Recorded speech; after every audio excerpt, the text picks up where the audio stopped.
উভয়টা তাবির বাস্তবে তামরিন এসেছে কোথায়? আল ফাওয়াদিল জলিলা ফিল কাওয়ালিবিল আরবিয়া, চতুর্থ খণ্ডের মধ্যে সালাতুল আফাল এবং তাবিরের একটা বড় সমষ্টি, বড় একটা মাজমা এখানে আলহামদুলিল্লাহ বিস্তারিত তামরিন আকারে এসেছে। বলেন আলহামদুলিল্লাহ। তো সেই হিসাবে আপনি যখন সাহিত্যের কিতাব পড়বেন, আরবি ভাষার কিতাব পড়বেন, আপনাকে অবশ্যই পড়ার মধ্যে তাবির কোনটা আলাদা করে দাগাতে হবে। আলাদা দাগে এই তাবির দিয়ে, একটা তাবির দিয়ে কমপক্ষে 50টা বাক্য বানানো চাই। কয়টা? তাহলে আপনার সত্যের সাথে জীবনের জন্য এটা ফিট হয়ে যাবে। আপনি ঘর করে পড়ে গেলে কিছুই হবে না।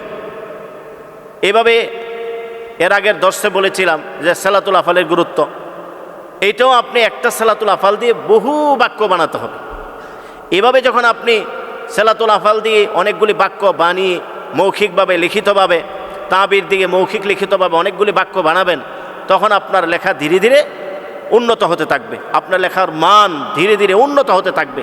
ধীরে ধীরে আপনি সাহিত্যিক হতে থাকবেন, আদিব হতে থাকবেন। পারবো না ইনশাআল্লাহ এভাবে?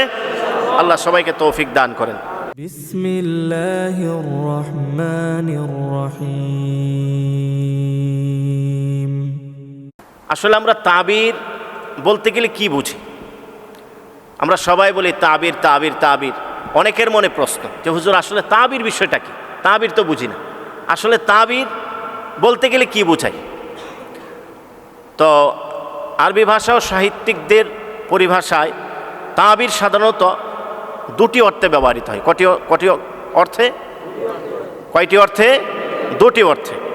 এক, বাগধারা, দুই, প্রকাশভঙ্গি। বলেন, এক বাগধারা, দুই প্রকাশভঙ্গি। বাগধারা অর্থে যেমন কোনো শব্দ বা শব্দ সমষ্টি বাক্যে ব্যবহৃত হয়। বলেন, কোনো শব্দ বা শব্দ সমষ্টি বাক্যে ব্যবহৃত হয়ে যখন ভিন্ন কোনো অর্থ প্রকাশ করে, যখন ভিন্ন কোনো অর্থ প্রকাশ করে, সে সকল শব্দ বা শব্দ সমষ্টিকে তাবির বা বাগধারা বলে। তাবির কয়টা অর্থে ব্যবহার হয়? দুইটা। একটা হলো বাগধারা। তাহলে বাগধারাটা পেয়েছেন। তো বাগধারা অর্থে কয়েকটা উদাহরণ, যেমন বিআসরাই মা ইউমকিন। বলেন, বিআসরাই, যত দ্রুত সম্ভব। আমরা বলি না যত দ্রুত সম্ভব কিতাবটা শেষ করো, বলি কি না? ইনতাহা ইয়ানতাহি, এটার সালা মিন আসলে শেষ করা। ইনতাহি মিন হাদাল কিতাব বিআসরাই মা ইউমকিন, বলো।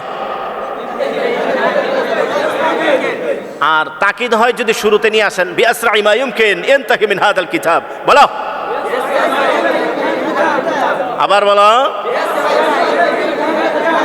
আবার।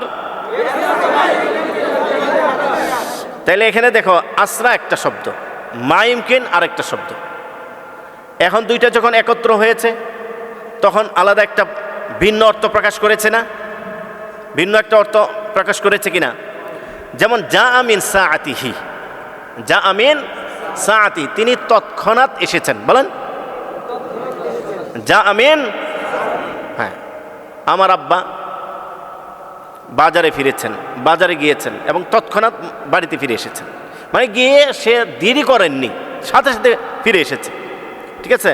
রাজা আমিন সাআতিহি, রাজা আমিন সাআতিহি, তৎক্ষণাৎ তিনি ফিরে এসেছেন।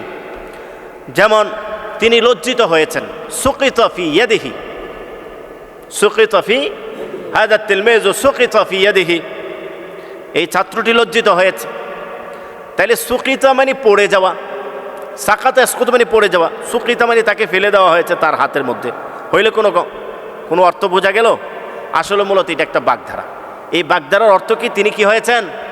লজ্জিত হয়েছেন। তারপরে আসেন প্রকাশভঙ্গি। তো প্রকাশভঙ্গির অর্থে যেমন আলামা আযুন্নু, আমার ধারণা অনুযায়ী। বলেন, আলামা আযুন্নু অর্থ কি? আমার ধারণা অনুযায়ী। হ্যাঁ, মুনযু নুউমাতিল আযফার, বাল্যকাল থেকেই। এই উভয়টা তাবির ফাওয়াদুল জলিলা চতুর্থ খণ্ডে দেওয়া আছে। উভয়টা তাবির বাস্তবে তামরিন এসেছে কোথায়? আল ফাওয়াদুল জলিলা ফিল কাওয়ালিবিল আরবিয়া, চতুর্থ খণ্ডের মধ্যে সালাতুল আফাল এবং তাবিরের একটা বড় সমষ্টি, বড় একটা মাজমা এখানে আলহামদুলিল্লাহ বিস্তারিত তামরিন আকারে এসেছে। বলেন আলহামদুলিল্লাহ। তো সেই হিসাবে আপনি যখন সাহিত্যের কিতাব পড়বেন, আরবি ভাষার কিতাব পড়বেন, আপনাকে অবশ্যই পড়ার মধ্যে তাবির কোনটা আলাদা করে দাগাতে হবে। আলাদা দাগে এই তাবির দিয়ে, একটা তাবির দিয়ে কমপক্ষে 50টা বাক্য বানানো চাই। কয়টা?